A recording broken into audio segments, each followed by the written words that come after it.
நிலையில் உள்ள நிர்வாகிகளை மீண்டும் ஒரு முறை வருகின்ற வரவேற்று நிகழ்ச்சிகளை கலந்து கொண்டுள்ள குருராஜம் தென்மேற்கு ஒன்றியத்தில் அருமை சகோதரர் ராஜா அவர்களையும் திட்டக்குடி சட்டமன்ற மோசடி பொறுப்பாளர் அவர்களையும் நம்முடைய கட்சியினுடைய மாவட்ட துணை செயலாளர் அருமை சகோதரர் பிரகாஷ் அவர்களையும் வந்திருக்கக்கூடிய மீண்டும் ஒவ்வொருவரையும் சிறப்பாக கால்குடல் இளைஞரை சேர்ந்த சகோதரர் ரஞ்சித் அவர்களையும் மீண்டும் ஒரு முறை வரவேற்று சிறப்பாக நம்முடைய தமிழ்நாட்டில் 2026 சட்டமன்ற தேர்தலுக்கு இன்னும் சரியாக ஒரு மாத காலம்தான் அவகாசம் உள்ளது.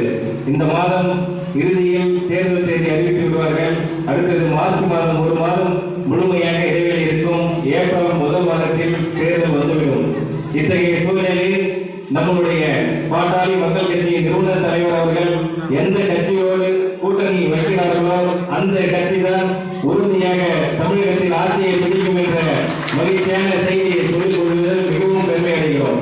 ஏனென்றால் தொடர்ந்து 45 ஆண்டு காலமாக மகளிருடைய அனைத்து வாழ்வாதார உரிமை பிரச்சனைக்கும் ஒரு மிகப்பெரிய உறுதியோடு போராடிய ஒரே தலைவர் நம்முடைய நிறுவன தலைவர் சமூக நீதி காவலர் மருத்துவர் ஐயா அவர்கள் மட்டும்தான்.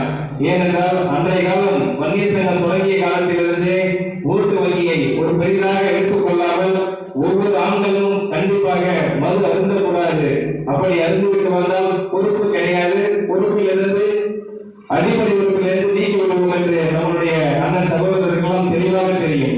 அதுபோல வீட்டில் சென்று மகளிர்களை அடிப்பதோ துன்புறுத்துவதோ இருந்தாலும் அவ்வப்போது மகளிர்களை நீங்கள் சைதாபாத் தோட்டத்திற்கு நேரடியாக வந்து அவர்களை புகார் செய்யலாம் என்று மருத்துவர் ஐயா அவர்கள் பகிரங்கமாக அறிக்கை விட்ட ஒரே தலைவர் மருத்துவர் ஐயா அவர்கள் மட்டும்தான். அது மட்டுமல்லாமல் பெண்களுக்கு அரசியலில் சம இடஒதுக்கீடும் கட்சியில் சட்டமன்ற உறுப்பினர், மாநிலங்கள் நாடாளுமன்ற உறுப்பினர், உள்ளாட்சியில் அதிகப்படியான பிரதிநிதிகளை பாட்டாளி மக்கள் கட்சியில் கிடைக்கக்கூடிய சீட்டுகளை பகிர்ந்து அளித்த ஒரே தலைவர் மாபெரும் தலைவர் மருத்துவர் ஐயா அவர்கள் மட்டும்தான்.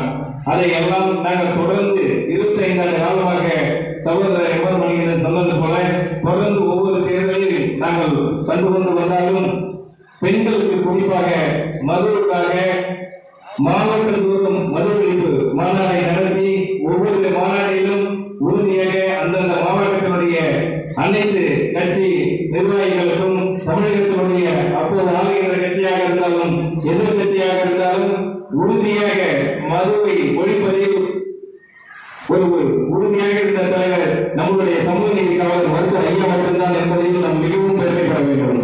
ஏனென்றால் எந்த கட்சி